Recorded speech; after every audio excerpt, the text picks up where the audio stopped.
लक्ष्मी का जन्म दिए हैं। हाँ हाँ। सुंदर अवसर हमारे श्रीमान जी के घर आई, लेकिन कैसे कैसे क्या कहना है बताइए। अरे कैसे सपरी हाय हाय। अरे भैया कैसे सपरी खेलै बदिया में ला ला ला कैसे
देखो पतरिया गिने रहा कितना रहा,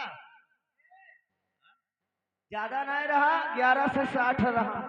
11 से 60 पतरिया। मतलब गिन पार ना, आगे गिनी नहीं पार ना। हमारे नातेदार खचा खचा है और बिटवा के फोफा के गांड कटोरा है। जाने ना है। हाँ पतरिया हम गिनते रहे। हाँ तबली के गौवा के गिने बुलाए लेंगे। यहाँ लड़का सुनो बिटिवा बुआ और लड़का बराबर ही। हाँ हाँ काहे नहीं। बिटिवा के बुआ बिटिवा के आजा नाना नानी मामा मामी। अच्छा पहले तो छोर कहाँ चला थे रे?